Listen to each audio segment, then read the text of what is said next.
The rise of Nazi Germany led to the unraveling of the world. By the time World War II was over, tens of millions of people would end up victims of Nazi ideology and behavior.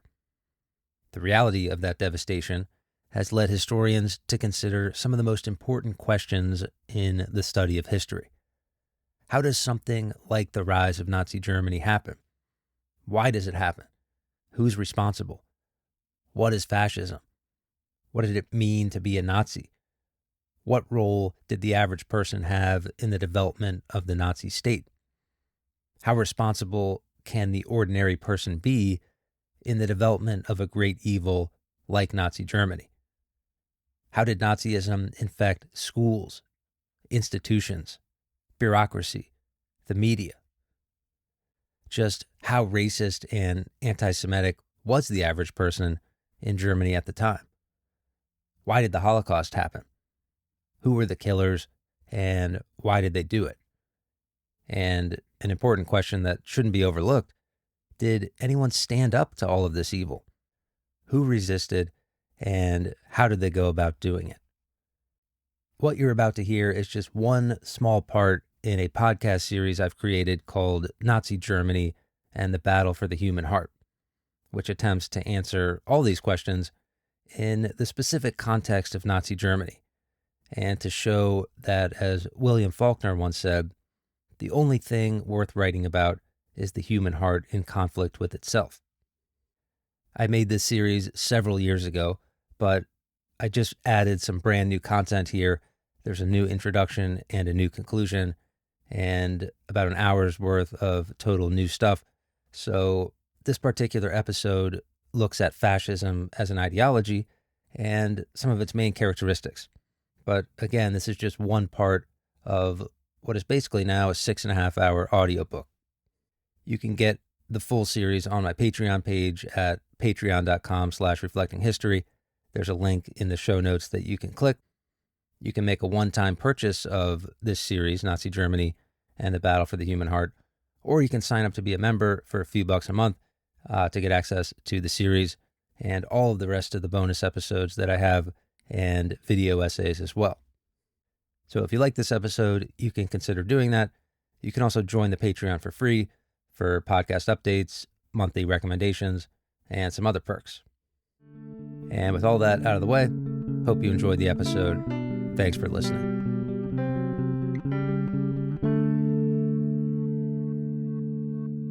I'm going to read you a quote from legendary fantasy author George R.R. Martin. Of course, he's responsible for the popular Game of Thrones books and TV show. And in this approach, he's talking about the way that he views the world and the way that he puts that worldview into his creations.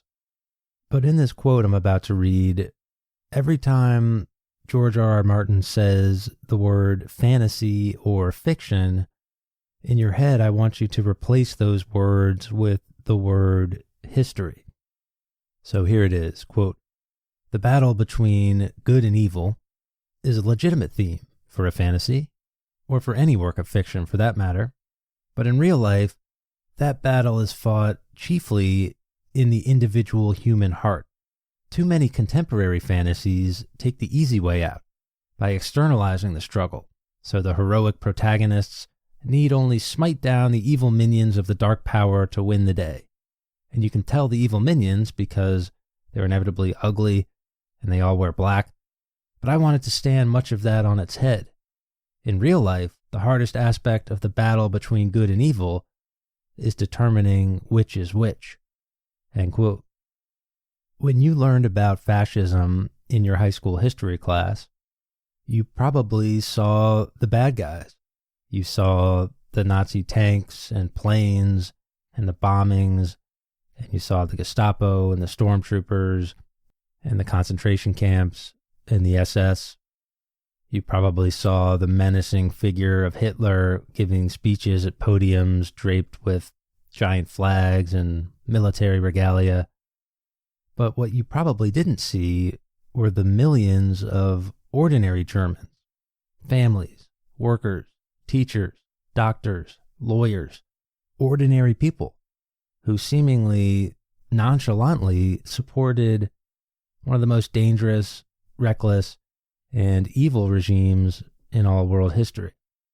Maybe it was a teacher who agreed to teach Nazi racial struggle propaganda in order to keep their job, teaching the quote-unquote superiority of the German race and the danger of the Jewish parasite in exchange for job security.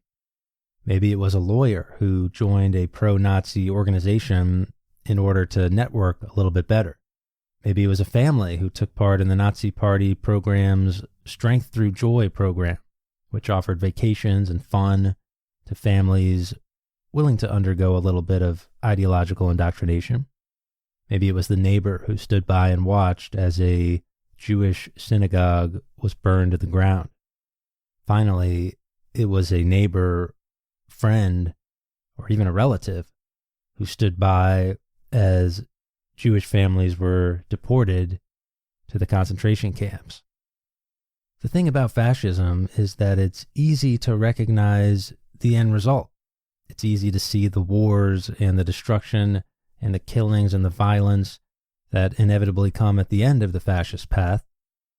And then it becomes easy to make the determination of good guys and bad guys. But while it's happening, it's often more difficult to spot the everyday, ordinary parts of fascist ideology that can insinuate themselves into the everyday lives of ordinary people. Over time, this slow normalization of the insane allows for good and reasonable people to become bystanders, collaborators, or even perpetrators of genocide, war, and death. So the question we're seeking to answer here is, to what extent was the ordinary person culpable or even responsible for what happened in Nazi Germany? World War II and the Holocaust at the top of the list of atrocities, but that list is long. And this is a very difficult question to answer. When you're talking about questions of morality and responsibility across societies of millions of people, it can become easy to make generalizations and assumptions that might not be true. Again, when these questions of scale and scope become this large, it can become a difficult question to answer. So this series of episodes is going to be a case study of Nazi Germany. It's going to look at the different ways that ordinary people doing relatively ordinary things slowly became accustomed to Nazi ideology, slowly became normalized to their own behaviors in response to Nazi ideology, until the time came where it was too late, at least for the victims. In this series, we're going to look at what I consider to be some of the most important factors that led ordinary people to support the Nazi regime, collaborate with it, stand by and ignore it, or even at times resist it. So we'll look at the police state, the politics of fear. We'll look at propaganda, the ways in which the Nazi Party made it seem like they were the good guys. We'll look at the total infusion of Nazi politics and ideology into popular culture, this Nazification process. We'll analyze the way that intellectuals, education systems, academia found ways to bring fascism and Nazi ideology into the mainstream. We'll look at Nazi racial theory, Hitler's political maneuvering, significant events in this normalization process like the Night of the Broken Glass. We'll look at what can be learned from the perpetrators of the Holocaust, the seemingly ordinary men who became horrible monsters, and try to uncover why they did it. But we'll also highlight the stories of the resistors, the people who did what they could when they could to help as many people as they could, even if it was just in a small way. But I think before we get to all of that, it's important to understand the ideology of fascism.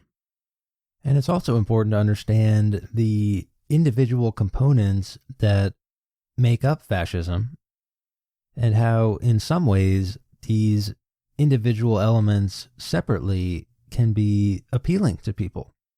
Family, order, hierarchy, strength, duty, nation. These are all words that fascist politicians will throw out there. And individually on their own, these separate entities might not be alarming for people, and in many cases they might be appealing to ordinary people. But what fascism does is it twists things and perverts things that are appealing, and in that distortion process, something comes out the other side that is terrifying. When I was growing up, the definition of fascism that got put out most often was extreme nationalism plus extreme militarism. And I actually think that while simplistic, this definition is reasonable. When you combine extreme belief in your nation, your people, your race, to the exclusion of others, and when you use militaristic rhetoric and, by extension, anti-democratic norms to achieve those nationalistic goals, you start to get into the realm of fascism, but you aren't there completely just yet. Philosopher Jason Stanley, in his book, How Fascism Works, argues that fascism is probably best understood as a political strategy to achieve power rather than an ideology by itself. So it might be possible to identify fascist tactics and political maneuvers without necessarily living in a totally fascist state. He argues pretty convincingly that there are some fundamental pillars of fascism across space and time, and really the first pillar is the creation of a distinction between us and them. He says, quote, "Describing fascist politics involves describing the very specific way that fascist politics distinguishes us from them, appealing to ethnic, religious, or racial distinctions, and using this division to shape ideology and ultimately policy. Every mechanism of fascist politics works to create or solidify this distinction." End quote. This distinction between us and them is critical, and it's probably ringing a lot of bells for us in our case study of Nazi Germany, right? Let me read to you point number 4 of the Nazi Party platform from 1920, a full 19 years before World War II officially gets started, probably 12 or 13 years before the Nazis are actually in power. This is the type of stuff they were putting out in their official party platform that everybody could read. Quote, "Only a member of the race can be a citizen. A member of the race can only be one who is of German blood, without consideration of creed. Consequently, no Jew can be a member of the race." End quote. In addition to this creation of the distinction between us and them, Jason Stanley identifies a couple of other important flashpoints for recognizing fascism. He says, quote, "Fascist politicians justify their ideas by breaking down a common sense of history and creating a mythic past to support their vision for the present. They rewrite the population's shared understanding of reality by twisting the language of ideals through propaganda and promoting anti-intellectualism, attacking universities, and educational systems that might challenge their ideas. Eventually, with these techniques, fascist politics creates a sense of unreality in which conspiracy theories and fake news replace reasoned debate. As the common understanding of reality crumbles, fascist politics makes room for dangerous and false beliefs to take root. First, fascist ideology seeks to naturalize group difference, thereby giving the appearance of natural scientific support for a hierarchy of human worth. When social rankings and divisions solidify, fear fills in for understanding between groups. Any progress for a minority group stokes feelings of victimhood among the dominant population. Law and order politics has mass appeal, casting us as the lawful citizens and them, by contrast, as lawless criminals whose behavior poses an existential threat to the manhood of the nation. Sexual anxiety is also typical of fascist politics, as the patriarchal hierarchy is threatened by growing gender equity. End quote. Okay, so I'm throwing a lot at you there, and I think the best thing to do is go point by point there and really dissect each of those elements of fascism and then describe how, in our case study, Nazi Germany in many ways exhibited those themes. So far, we have extreme nationalism, extreme militarism. We've added in this element of us versus them that starts to pervade discourse and is used as a strategy to divide people. And now we're going to add the fascist interpretation of history into this ideological stew. Jason Stanley argues that a quote-unquote mythic past is often invented in order to get some sort of benefit out of it for a current or future political situation. The central tenets of this mythic past are often authoritarianism, hierarchy, purity, and struggle. And the great part about this mythic past is that it doesn't matter if it's true or not. The point of establishing this mythic past is to provide justification for those future actions. So if the past is all about the struggle of your race or the struggle of your ethnicity and the grievances that you have against the other nations or the other nationality, then all of a sudden those past grievances become justification for future actions. In philosophy, this is called the naturalistic fallacy. The idea is that people will say that because something is natural or because it might have happened in the past, then that means that it's the way it's supposed to be. Our ancestors struggled in wars against the neighboring countries, so therefore it's natural for us to engage in those wars today. Or in the past, gender and racial hierarchy was prevalent, therefore it's needed today. And of course, this is a fallacy because, first of all, most of this fascist history is just made up nonsense anyway. But even if it was true, morally speaking, you can't make an argument that the way something is the way it should be, just because it's the way it is. Fascist history uses the naturalistic fallacy to justify previous conquests, to justify racial order and hierarchy, to justify patriarchy, and even to justify the current leader's rule. The beloved father figure of the old hierarchical family structure now becomes associated with the leader of the state. The leader becomes the father of the people. And in some ways, this becomes the source of the leader's power. They don't have to abide by democratic rules or norms or institutions. They get to do whatever they want because they have this fatherly moral right to do what needs to be done. When you studied ancient China in school or even the old European kings of the Enlightenment age or whatever period you want to talk about, a lot of leaders or emperors or kings used to rule based on this concept of divine right.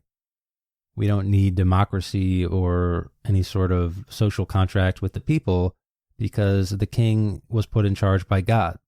And if you're going against the king, that means you're going against God. And sometimes in a moral, religious type of society, nobody wants to go against God. So therefore, the king's rule is unassailable.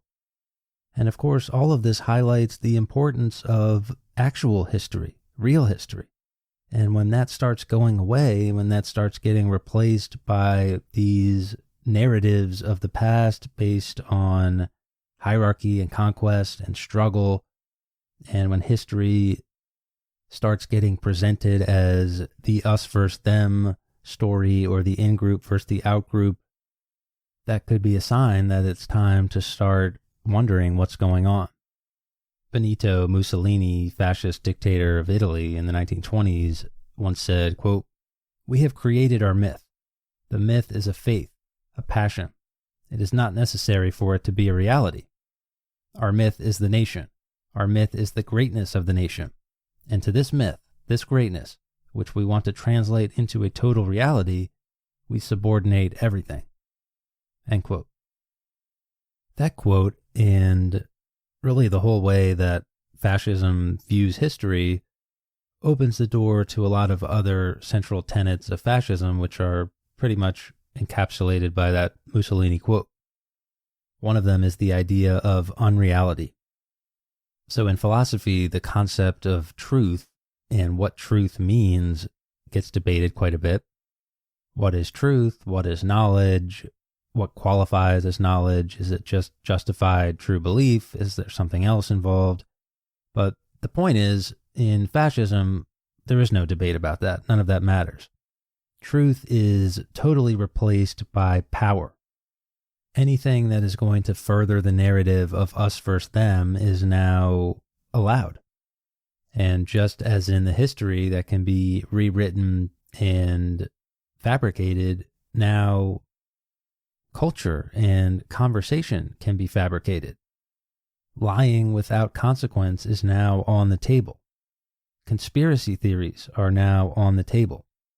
In Nazi Germany, of course, the grandest conspiracy theory of them all, the belief that Jews were somehow running the world and somehow responsible for the downfall of Germany in World War I, and that these weak and spineless Jewish parasites are racially in a class below the Germans and should be treated as such. And again, the truth of these claims doesn't matter. You're probably sitting there after 10 seconds thinking, hey, wait a second.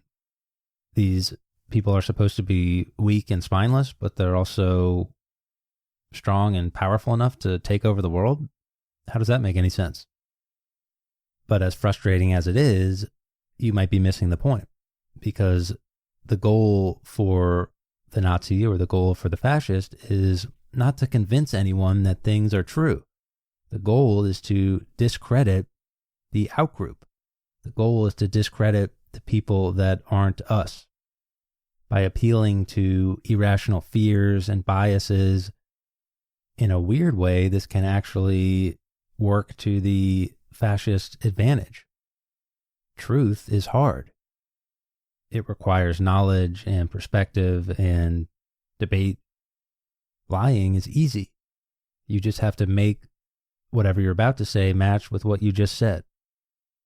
As this assault on truth is happening in a society that seems to be dipping into fascism, trust in the system is attacked.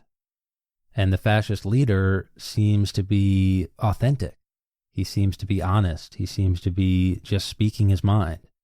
So when he lies, when he attacks norms, and when he attacks democratic institutions, he's often not seen as a liar and a fabricator of information. He's seen as someone who's authentic and against corruption.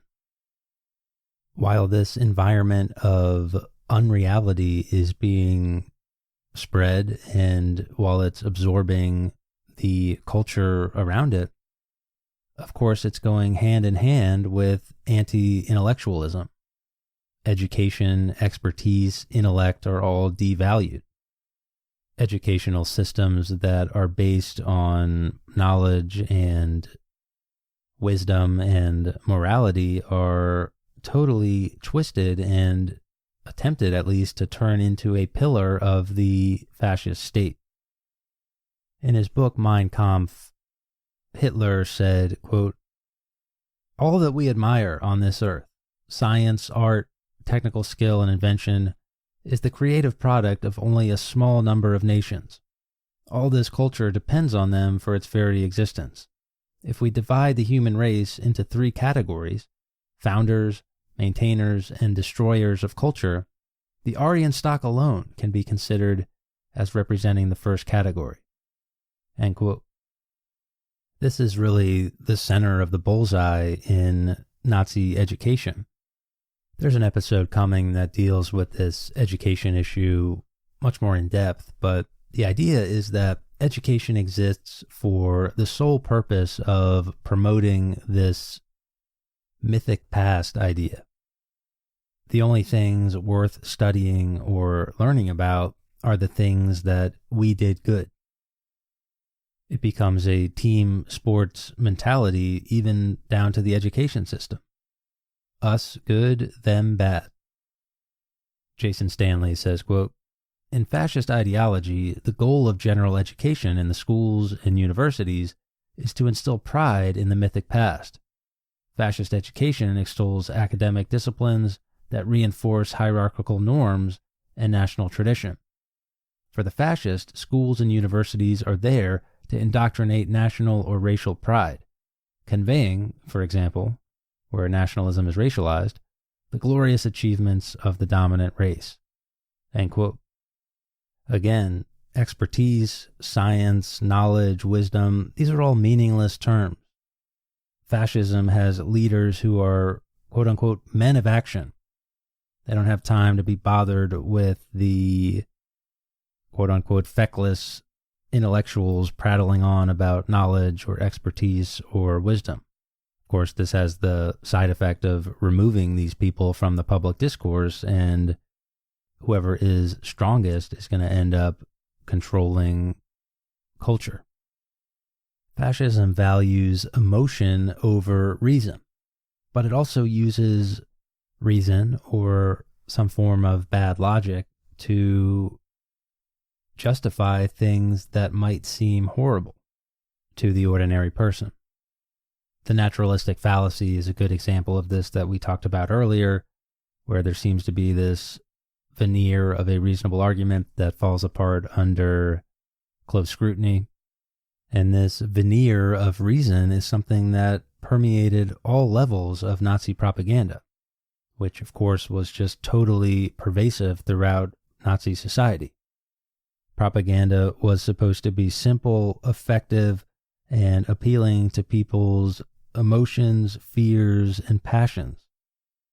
Hitler said, quote, "All propaganda should be popular and should adapt its intellectual level to the receptive ability of the least intellectual of those whom it is desired to address.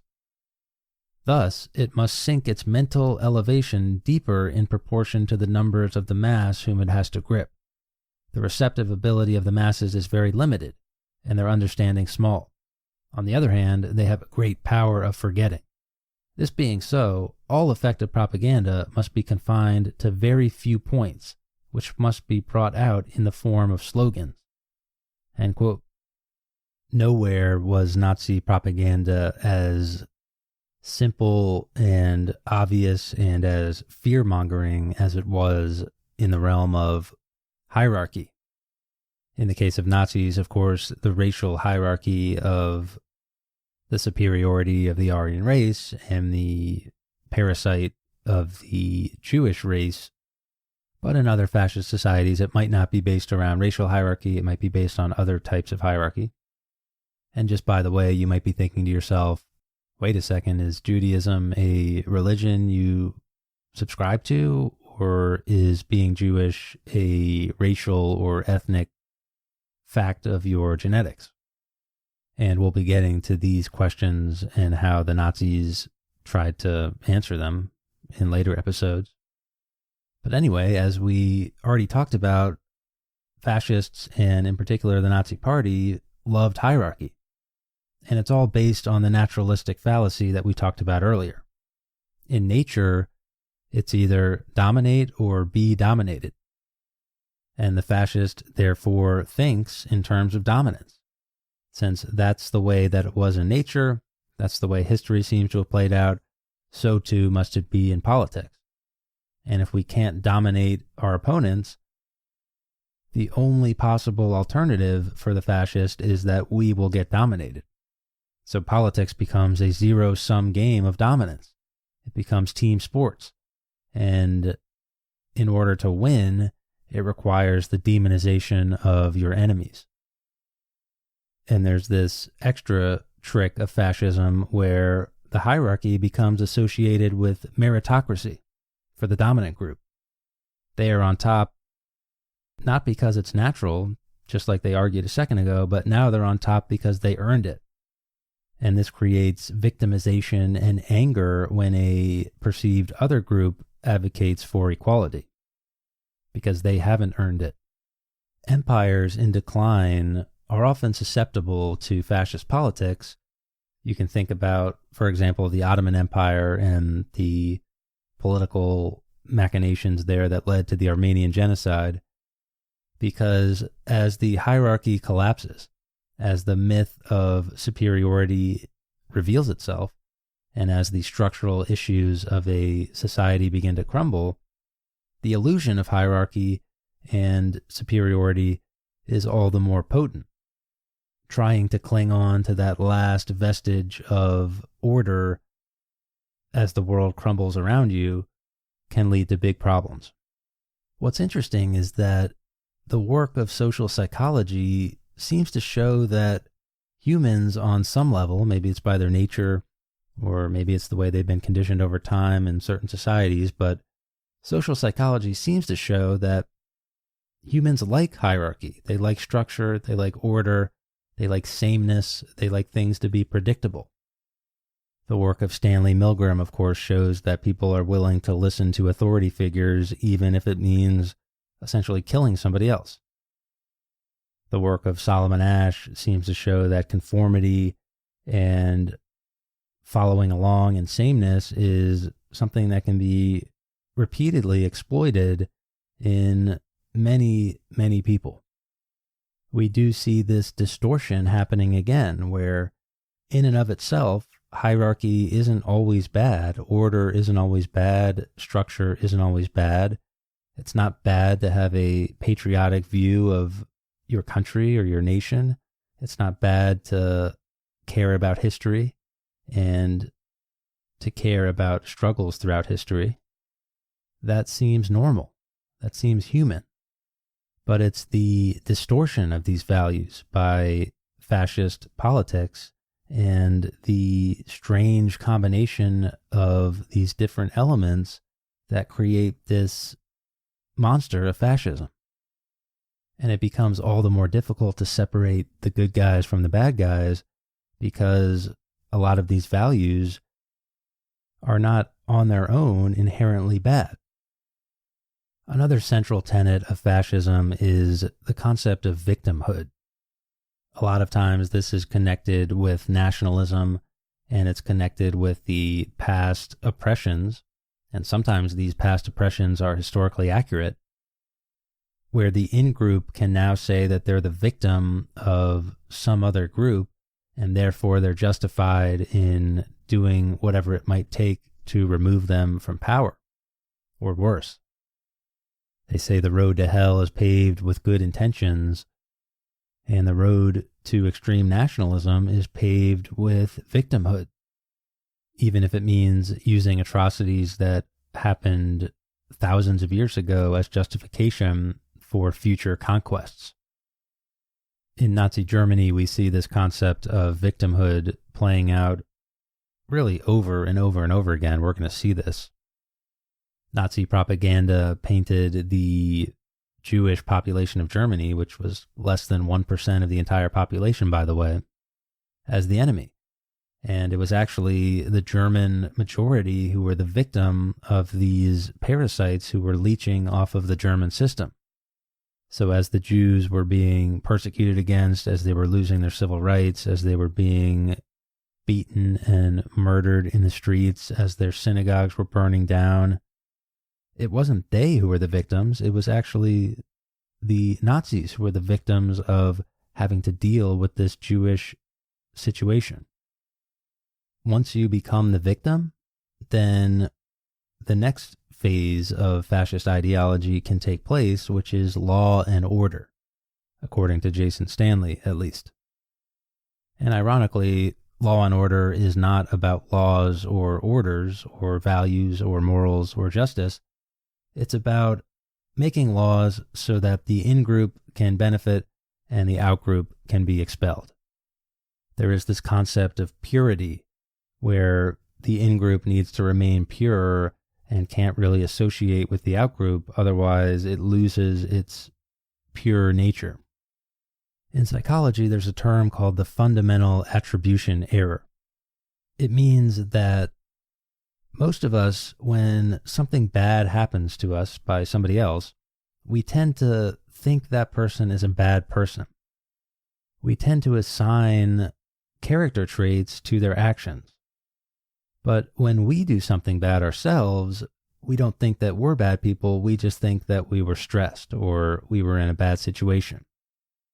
So if somebody else does it, it's because they're a bad person. But if I do it, it's because I had a bad day. Jason Stanley says, quote, "If someone we regard as one of us does something bad, for example, stealing a chocolate bar, we tend to describe the action concretely. In other words, if my friend Daniel steals a chocolate bar, I will tend to characterize what he did as stealing a chocolate bar. On the other hand, if someone we regard as one of them does the same thing, we tend to describe the action more abstractly, by imputing bad character traits to the person committing it. If Jerome, who is regarded as one of them, steals a candy bar, he is much more likely to be described as a thief or a criminal." End quote. It's interesting that this fundamental attribution error concept, where we assign criminal values to the outgroup that we don't apply to the in-group, is often used as a justification to protect the freedom of the in-group. So, for example, in Nazi Germany, propaganda featuring black French colonist troops raping Germans was totally prevalent. There's also a ton of sexually laden propaganda demonizing Jewish people that was totally permeant throughout society.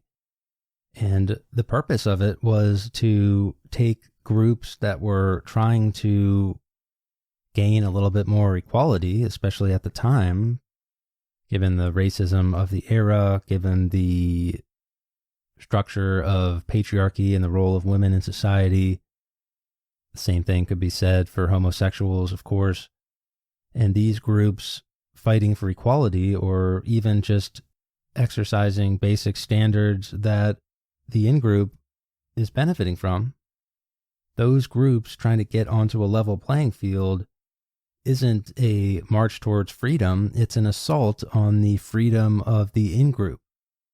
And the only way to stop it is to, quote unquote, protect that freedom by instituting draconian measures against the people that we don't like. This is one of the reasons that Hitler hated cities. He didn't like the cosmopolitan nature of them. He didn't like racial mixing. He believed it was corrupting culture. He much preferred rural values and economies over urban ones. He hated globalization. He hated immigration. Generally, cities are pluralistic and tolerant, and this makes them an easy target for fascism.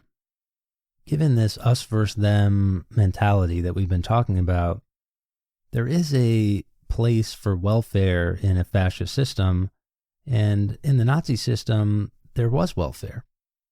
but it wasn't the welfare that you or I might think of. It was created by the nation in order to provide benefits to us, but not them.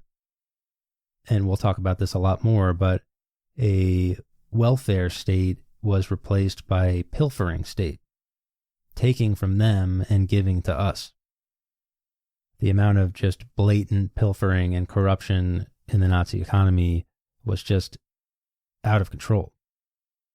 At this point, I'm hoping that we're starting to get a basic understanding of the way that fascism works and some of its central tenets. And if it's a little bit ethereal and vague, I think you're getting the point, because that's what it's supposed to be. Historian Frank Decatur, who has studied dictators across the political spectrum, says, quote, Hitler set out to pursue the vision he had expressed in Mein Kampf, although he did so more by following his intuition, seizing opportunities when they presented themselves, rather than by adhering to any definite program. End quote. Jason Stanley plays off this idea by saying, quote, the pull of fascist politics is powerful.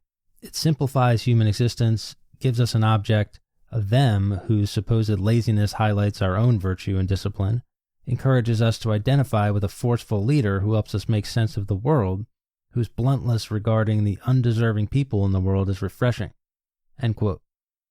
As we analyze what ordinary people were saying about Hitler and why they were going along with some of the things that he did, as we get into that in future episodes of this series, what we're going to see is that for a lot of these people, the policy didn't matter. Very few people in Germany actually supported exterminating Jewish people from the face of the earth. Very few people in Germany supported going to war with Britain and the Soviet Union and the United States and France, even though if you had to break down what is Hitler's policy, those are the two policies. Those are the only things that are clear from what the Nazis were doing in power, from an economic perspective, from a societal perspective, from a cultural perspective. This entire thing in Nazi Germany was designed to do two things, and they were very clear about it from the beginning: to win another war against the European powers and to remove Jewish people from Germany. Everything else was this vague ideological, strategical window dressing that we've been talking about. Propaganda, the mythic past, law and order, hierarchy, anti-corruption, anti-intellectualism, so on and so forth. To me, it's an important reminder that you can't divorce character from actions. You can't go along with the journey just because you like where the destination is going. In the real world, the journey is the destination.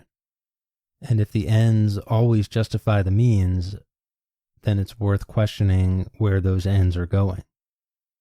At each step along the way of this process of turning Nazi Germany into a fascist dictatorship, many ordinary people allowed themselves to get sucked up into these fascist ideals that we've been talking about just enough.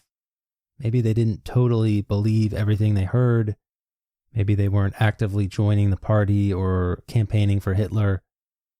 But maybe this ideological stew did just enough to muddy the waters. And maybe the context of the events that were unfolding in Germany, which we're going to discuss, in combination with all of this stuff we've been talking about here in this episode, created the context that allowed for individual decisions to be made that ultimately strengthened a fascist regime.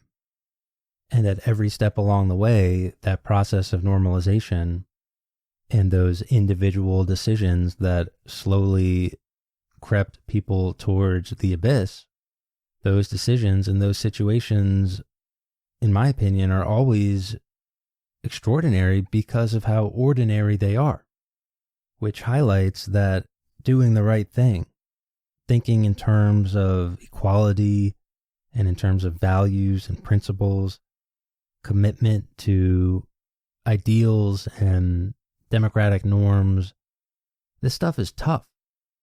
It takes a daily commitment, a vigilance that should be recognized and applauded when applied. But it's hard. And when people slide, or they get lazy, or disinterested, or swayed by passions or bad ideas, or the ordinary appeal of many of these fascist tenets, then look out.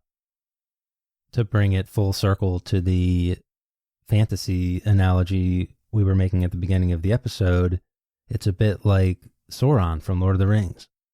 A situation like what happened in Nazi Germany is always lurking, always a possibility, and it's going to depend on the choices of the people living in this world as to how it's going to turn out. And as we know, there's no easy way to destroy the ring.